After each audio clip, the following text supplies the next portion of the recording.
If you go to America or the UK, the judges, they are as simple as any ordinary person. They are free. By years, societal values have said that there are certain things judges cannot do. And if a judge should do, but you never aspired to be a judge. I would have all my life I have cultivated certain habits which I find very difficult to change. Very simple person, always wish to mix well, with society. Whether you are a farmer or a fish seller, if I'm a judge, I can't. You'll be too restricted. No. I want to eat in the open as a judge. I can't. I want to sell law books, to my law students, but I can't. Do you like going to the club? No. Oh, okay. I would have said that you can't do that one. No. Okay.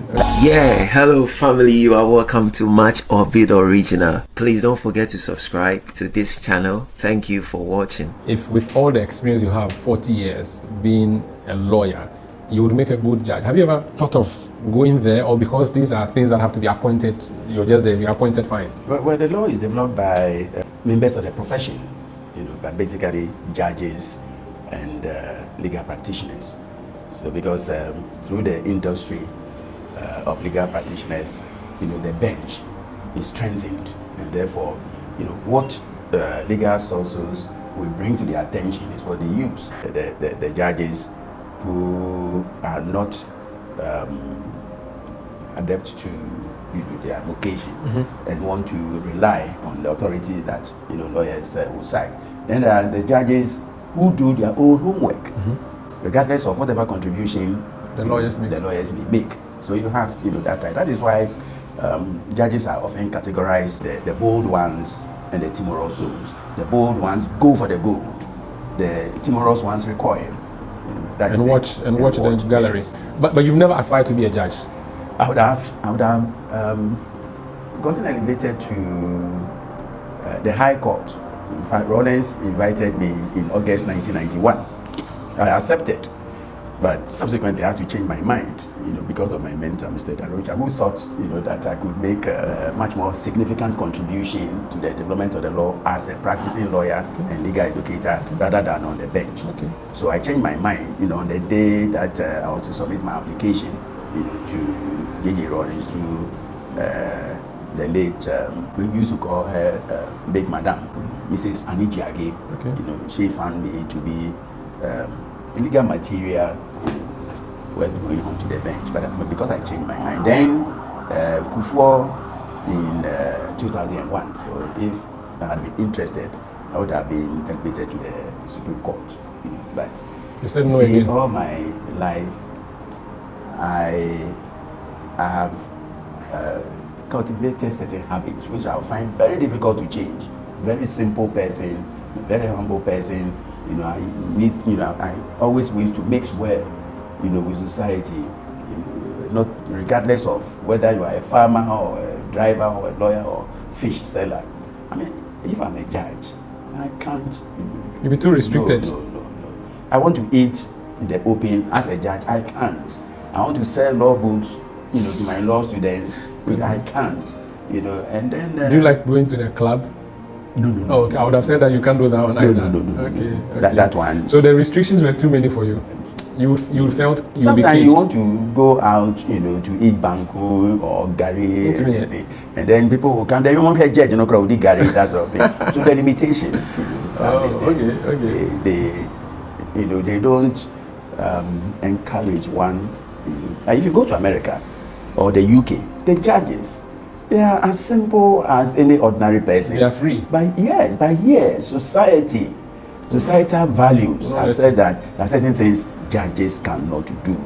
And if a judge should do that, then. But these views notwithstanding, do you regret not accepting Rollins' offer? No, not at all. You don't regret. So you're happy where you are. Very, very happy. Let's talk about the Supreme Court, which you would have gone to if you had accepted Akuffo's option. The Constitution 128 says that it should have a Chief Justice and not less than 9 justices. Sure. That is the lowest or the minimum number of persons you can have at the Supreme Court.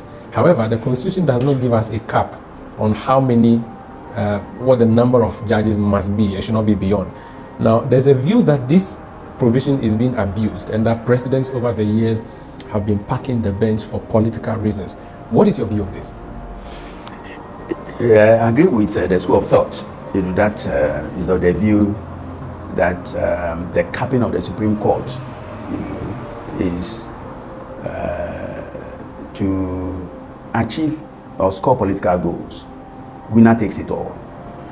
But I'm also of the view that the appointee can respect the Constitution and not make any intrusions, not seek to interpret, because the interpretation of the law is the exclusive preserve of the judiciary, not the executive. We have had presidents since Ghana attained independence on 6 March 1957. Under Nkrumah, and before Nkrumah, there were only 2 justices. Only 2 justices for the whole Supreme Court. For the Gold Coast Supreme Court, and the Chief Justice was then in Nigeria. So these 2 justices were the Gold Coast Supreme Court, and the Gold Coast Supreme Court, its equivalent today is the High Court. Now, whenever there was a tie, the president, the one who presided, will have another vote. Casting vote. Yes, so it's a casting vote. That's it. So 2. So if they split, then the president can come or sometimes the Chief Justice will come all the way from Nigeria. So the Chief Justice was in Nigeria, the Deputy Chief Justice in the Gold Coast. The reason why for some time the Chief Justice was in Nigeria is simply historical. Until 1863, Ghana, that is the Gold Coast. There was no Gold Coast colony yet, but there was the British settlements on the Gulf of the Guinea coast. So that's Sierra Leone, Nigeria, Ghana. Sierra Leone, Nigeria, Gambia. Yeah, Gambia was then known as Bathurst. Yeah. And then the Gold former capital. Sure. Now, on 24th July 1874, the Gold Coast colony was created, and it consisted of present-day Central, Western, and parts of Eastern region, So and then Keta, so just the south plus Lagos. Lagos, okay, constituting the Gold Coast. So for 10 years, Lagos used to be part of the Gold Coast colony, and therefore having the spread of the political entity then known as the Gold Coast colony, it became prudent for the Chief Justice to reside in Nigeria, and number 12 Tinubu Square, Victoria Island, Nigeria, and then the Deputy Chief Justice here in the Gold Coast, and the capital there was in Cape Coast. So when in 1877 it was decided to bring the capital to relocate from Cape Coast to Accra, they spent 6 months in Winnipeg to get Accra ready. And Accra in this context is Jamestown, because Jamestown was known as British Accra. The Osu was Dutch Accra. So when we say the Gold Coast colony and we refer to Accra, we mean English, Manfro, and Jamestown. That's it. You see. Okay. So that's a very wonderful history. So your view is that because we had less justices at the time, it hindered or it affected the flow of justice. So we should not have a cap, even though the Constitution would say at least 10. Do you have an at most number in your head? No, so I was coming to that. So Kwame Nkrumah did not interfere with establishment, but it was a gradual process until Kwame Nkrumah established the Judicial Service Commission in 1960. It was the Governor General who used to appoint. When the Judicial Service Commission was set up, the number increased to 4. Before Nkrumah was overthrown, the justices were 5. Now, after the overthrow of Nkrumah, the National Liberation Council, came. They consisted of, soldiers and police officers. Did not interfere with it. After the National Liberation Council came Buzia from 22nd August 1969 to 13th January 1972. There was no interference.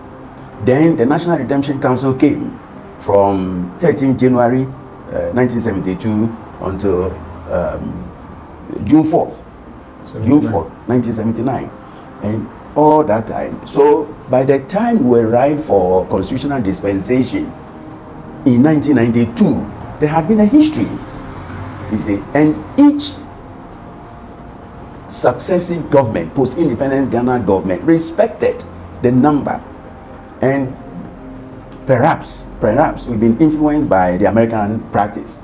Under the American Constitution, they have not had more than 9 justices of the Supreme Court. Take America, there are 9.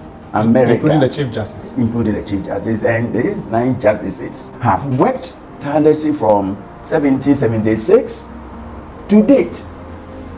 We are a very small country. The size of Ghana is like the size of Oregon in America. Just a tiny bit. That's the farthest that we can go. And we are thinking always of having justices, and the worst culprit is the sitting president, who is himself a lawyer, who should know that it is not the quantity that matters, but the quality. We can have 100 justices to come and do what? You can have 9 justices, and if they want to work, they will. They will. So for me, in strict observance with the constitutional provision and the mandate, I should think that Article 128, Clause 1, that says that the Supreme Court shall consist of the Chief Justice and not less than 9 justices. We should just leave it there. You know, previous governments, previous presidents have come and worked with it. So stick to it, even though it does not say you cannot go beyond. But you're saying that the number that's been mentioned, it's part of the governance. Let's work with that. What about the other view that the administration of justice is a laborious one? If you have 9 justices, you want to dispense with justice as frequently as you can. If you have 17 or 15 or 21, then at least you always have a standby bench there to assist when this bench is on recess. What do you think? So America, I've just drawn attention to the American legal terrain. 9 justices, and if dispensation of justice does not depend on the number of justices on the Supreme Court. It all depends on strict observance. What about the political side of things? So you've said that, of course, a judge is appointed, they have to be true to the constitution and all of that. But people are still suspicious that they are biased. So for instance, this current administration, Akuffo Addo, the president, appointing Supreme Court justices. Can these Supreme Court justices be truly trusted to be fair and just to all parties involved? And I know that in the past they were appointed by other presidents, but what do you think of the appointment? Should Supreme Court justices be elected, or the appointment process is all right, but it should be limited in some way?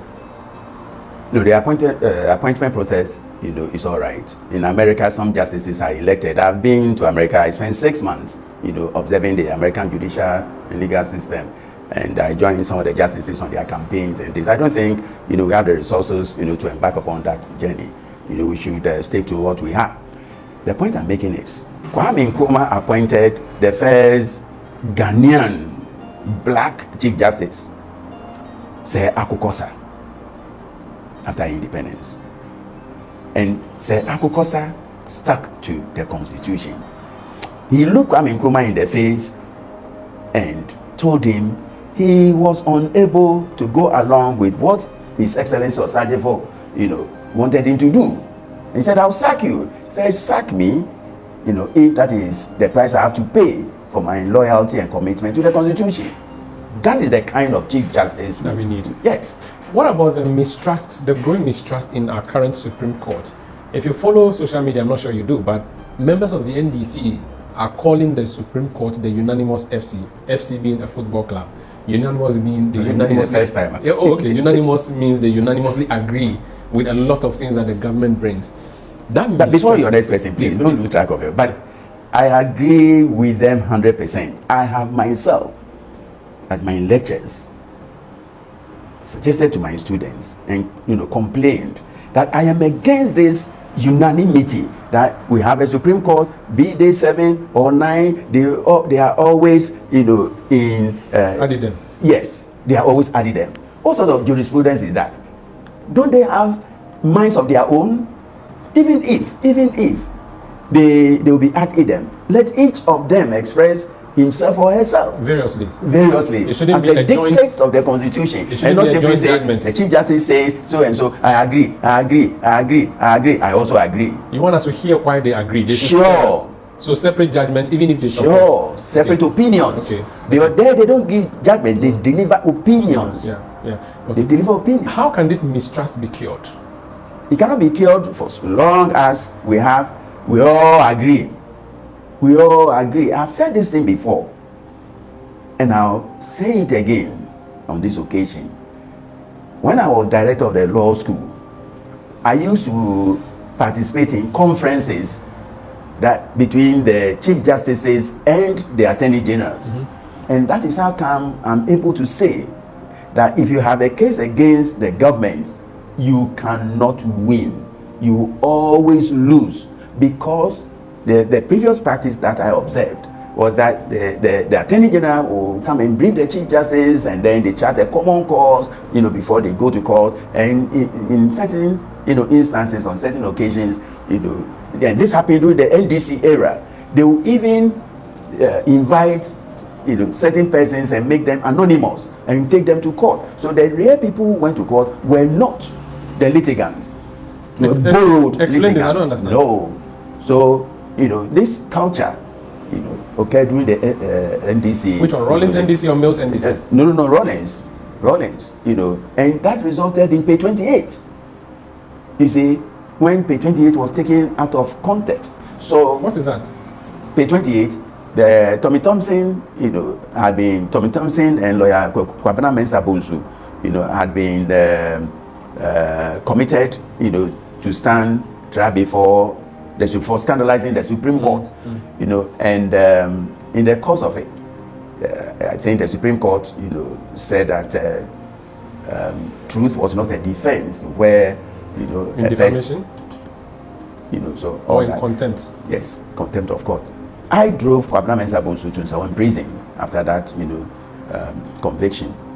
You see, and I learned, useful lesson from there, that it turned out that the person who had brought the application was non-existent.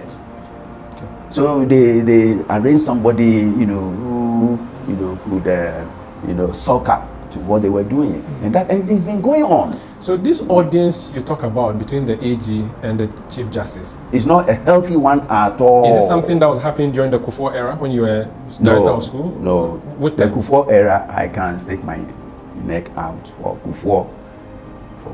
During the Akuffo era, the Chief Justices were first the late Isaac Aban. Then Theodora. Then after Aban, Kwame Redu, and then after Kwame Redu, Theodora Wood, and then Akwa. Yeah. Akwa succeeded Redu, and then Georgina Wood succeeded Akwa, and Sofa Akuffo, Georgina Wood, and then Niyeboa, Sofa Akuffo, and then the Tutokonu, and Niyeboa. Now, during Akuffo's tenure of office as president between 7 January 2001 until he exited honorably in 2008. 2008 was the election, 2009. Now, what he did was to respect the constitution. I remember when Akwa died, and there had been an attempt to appoint an acting Chief Justice. I wrote that under the constitution, we don't have an acting Chief Justice to be appointed formally. Under the constitution, the most senior justice of the Supreme Court automatically takes over as acting. So the most senior of the justices of the Supreme Court. Okay. He respected my view. So I just want to know this. So you said there's a meeting between AG and Chief Justice. I want to know which era you're talking about. Is it the Rollins era or the Rollins era? So it didn't happen since then, or you're not aware? Okay. No. Let me if it is happening currently, I will not know. Very well. This is Face to Face on City TV. My name is Umaru Sanda.